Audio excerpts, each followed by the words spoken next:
Welcome. In this video, I'll be discussing the powerful concept of salutogenesis. In a nutshell, salutogenesis is a framework of health and well-being that asks the question, what makes people healthy, versus the conventional medical model question of what makes people sick. It's not that the salutogenic framework doesn't believe in this question or that it is devoid of concern as to what makes people sick.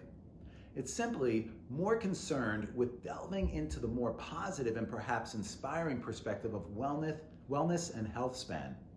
Health span means not only living a long lifespan, but living that long life as vibrantly and as healthily as possible to the very end.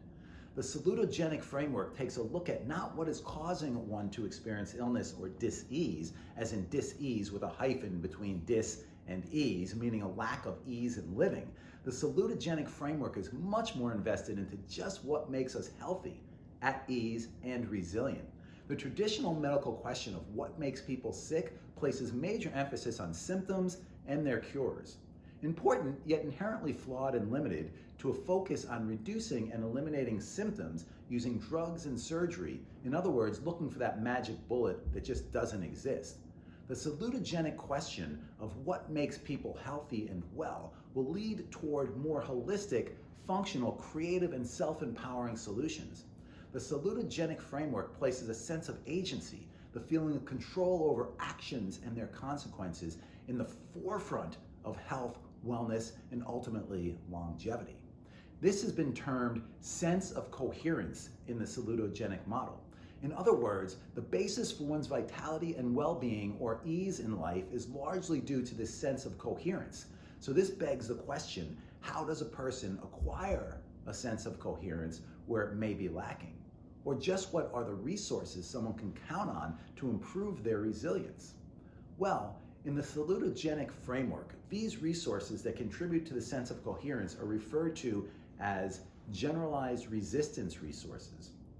Now, I prefer to use the word resilience as opposed to resistance because it's just simply a softer and more inviting word. So here's the thing.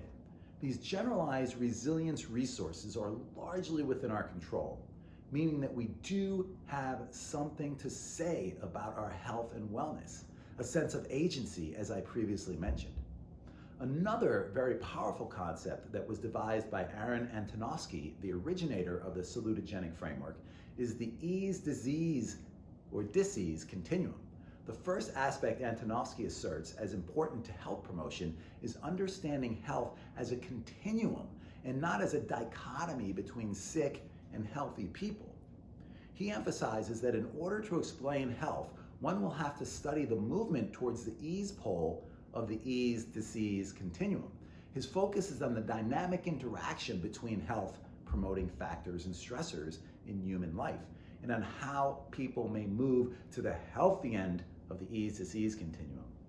A sense of coherence is proposed to be the significant variable in affecting this movement. In fact, my 5 pillars of wellness model springs from my lifelong pursuit to answer the puzzle of wellness and has led me to its development. Putting the 5 pillars to work will prove a great asset to anyone pursuing a sense of coherence, optimal vitality, health, and wellness. In other words, an enhanced health span. To learn more about salutogenesis and the 5 pillars of wellness, please reach out to me in the comments or simply DM me.